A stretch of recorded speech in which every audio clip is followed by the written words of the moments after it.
kita semua. Perkenalkan, nama saya Novita Sari Simatupang. Pada kesempatan kali ini saya akan membawakan sebuah renungan dengan topik keberhasilan orang benar.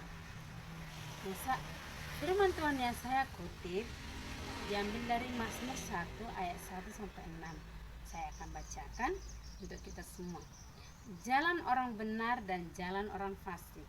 Berbahagialah orang yang tidak berjalan menurut nasihat orang fasik, yang tidak berdiri di jalan orang berdosa, yang tidak duduk dalam kumpulan pencemooh, tetapi yang kesukaannya ialah Taurat Tuhan, dan yang merenungkan Taurat itu siang dan malam.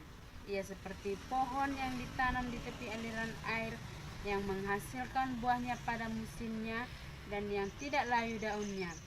Apa saja yang diperbuatnya berhasil. Bukan demikian orang fasik. Mereka seperti sekam yang ditiupkan angin. Sebab itu orang fasik tidak akan tahan dalam penghakiman.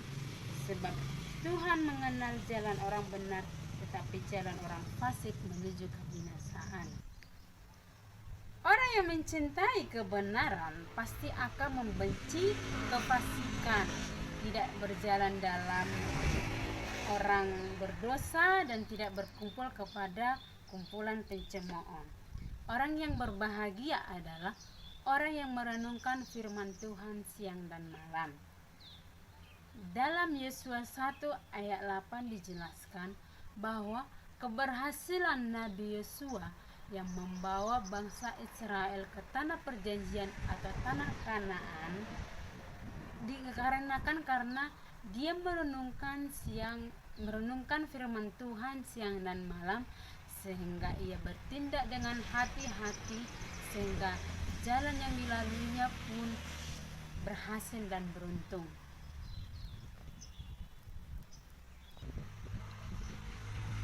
Orang benar adalah orang yang tidak hanya mengetahui apa itu firman Tuhan, tetapi juga mengaplikasikan firman Tuhan tersebut dalam kehidupannya. Mencintai Taurat Tuhan adalah membaca, merenungkan, dan mengaplikasikan firman Tuhan tersebut di dalam kehidupannya sehari-hari. Melakukan firman Tuhan adalah pelajaran sepanjang hidup dalam kehidupan orang Kristiani, bukan karena tergantung kepada situasi atau kondisi hati yang sedang dialami oleh seseorang. Dalam Matius 11 ayat 28 sampai 29 dikatakan bahwa kuk yang dipasang oleh Tuhan itu enak dan ringan, dan beban Tuhan pun menjadi ringan. Kuk adalah firman Tuhan. Firman Tuhan itu bukan justru memberatkan kehidupan seseorang, tetapi firman Tuhan itu justru memerdekakan kehidupan seseorang dari setiap belenggu ataupun penderitaan yang dia alami, sehingga ia beroleh kemenangan.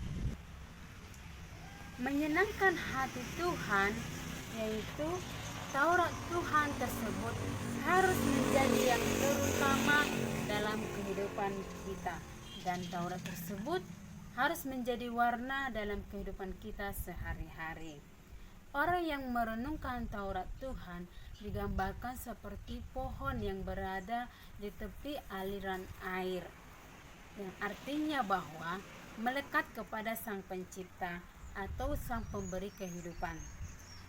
Dan ketika pohon tersebut melekat kepada Sang Pencipta, pohon tersebut akan menjadi subur dan berbuah lebat, dan di setiap musim akan tetap berbuah.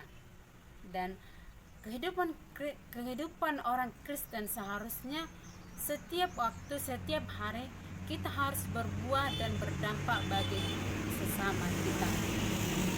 Hidup orang Kristen yang sesungguhnya adalah hidup yang berproses dari yang berbuah kecil sampai berbuah besar.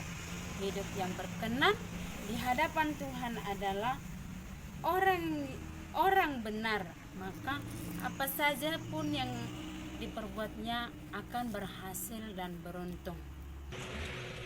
Keberhasilan orang Kristen adalah keberhasilan yang mendatangkan kesukaan bagi kehidupan orang-orang di sekitarnya. Keberhasilan bukan karena kita berada di jabatan yang tinggi atau on the top, mempunyai pekerjaan yang bagus, tetapi keberhasilan orang Kristen ketika kehidupan kita sudah berdampak bagi kehidupan orang lain. Sekian renungan dari saya. Atas perhatiannya saya ucapkan terima kasih. Shalom.